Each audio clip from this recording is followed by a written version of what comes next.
क्या खाएं, घास या मांस? क्या करें, शाकाहार या मांसाहार? सारे चिकित्सा वैज्ञानिक चीख चीख कर कह रहे हैं कि शाकाहार श्रेष्ठ है, शाकाहार अपनाओ। यदि अपने को फिट रखना चाहते हो, दीर्घायुष्य की प्राप्त करना चाहते हो तो शाकाहार अपनाओ। आज 9 मई है। अब इसमें तिथि के हिसाब से अलग हो जाता है। हमारे शौर्य के प्रतीक महाराणा प्रताप की जयंती है। 9 मई को वैसे तारीख रही होगी, लेकिन तिथि के हिसाब से बदल जाती है। तो 2 तिथियां हो जाती हैं, तिथि के हिसाब से और अंग्रेजी तारीख के हिसाब से। ये मैं इसलिए कह रहा हूँ कि महाराणा प्रताप ने अपने समझौता नहीं किया, अकबर के सामने झुके नहीं, घास की रोटियां खाई। क्या वो मांस नहीं खा सकते थे? घास की रोटियां जो खाता रहा, और आज लोग मांसाहार के पीछे पड़े हुए हैं। तो एक तो महाराणा प्रताप जयंती है। महाराणा प्रताप जो शौर्य के प्रतीक हैं, कई लोग जो थे ऐसे जो अकबर के सामने झुक गए जाकर के और तमाम माल काटते रहे, और ये कितने परेशान रहे सब कुछ, लेकिन झुके नहीं, अपने अडिग रहे। कई उनके भाई बंद भी इधर से उधर चले गए, बाद में पछतावा हुआ उनको, वो इधर आ गए। मुख्य विषय है कि वीर कौन होता है, शौर्य का प्रतीक क्यों है महाराणा प्रताप? इसलिए कि वो शाकाहारी थे।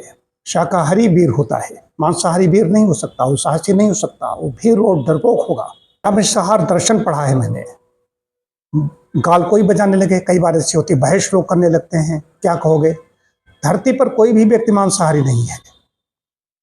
सब शाकाहारी कहे जाएंगे या मिश्रितहारी कहे जाएंगे, सामिशाहारी कहे जाएंगे। क्योंकि जो मांस भी खाता है वो भी रोटी खाता है, सलाद खाता है और भी सब्जियां खाता है, सिर्फ सदैव मांस ही नहीं खाता रहता है।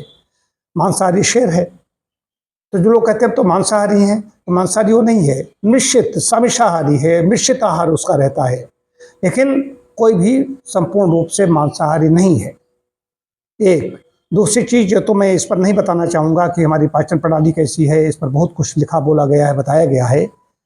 मांसाहारी जिस पशु का मांस व्यक्ति लेकर के आता है, उसको पका करके मिर्च मसालों में लिपटा हुआ होता है, इसलिए वो खा तो जाता है, लेकिन उसके सारे जो रोगाणु हैं, जो उसका रोग है, उसके शरीर में चला जाता है। आपको शाकाहारी ज़्यादा देखने में तो हल्के फुल्के लगेंगे, लेकिन स्वस्थ मिलेंगे। मांसाहारी रोग मिलेगा, देखने में हट्टा कट्टा होगा, उसकी वृत्ति भी वैसी होगी, उसका चिंतन दूषित होगा, चिंतन उसका ठीक नहीं होगा। मैं कैसे लोगों को जानता हूँ, आज तो हर क्षेत्र में, चाहे ब्राह्मण हों, क्षत्रिय हों, वैश्य हों, हर जगह मांसाहार है। अधिकांश लोग मांस सेवन कर रहे हैं, लेकिन उनके घर में जाके देखिए, तमाम आदि और व्याधि से जूझ रहे हैं, उनको प्रसन्नता नहीं मिल रही है। तो शाकाहार सर्वश्रेष्ठ है। जो बड़ा व्यक्ति बात बताता है उसको ही समझ लेना चाहिए। शाकाहार श्रेष्ठ है, मांसाहार निकम्मा है, मांसाहार ठीक नहीं है, सेहत के लिए ठीक नहीं है। मांसाहार जो व्यक्ति करेगा वो चक्कर काटता रहेगा डॉक्टरों के यहाँ, उसका कभी भी पूरी तरीके से वो स्वस्थ नहीं हो सकता। यदि स्वास्थ्य अच्छा चाहते हो तो यही घास खा लेना, महाराणा प्रताप की तरह घास खा लो। इस समय तो ऐसी समस्या नहीं है, खाद्यान्न की कमी नहीं है, लेकिन मांस नहीं खाना है। तो शाकाहार सर्वश्रेष्ठ है।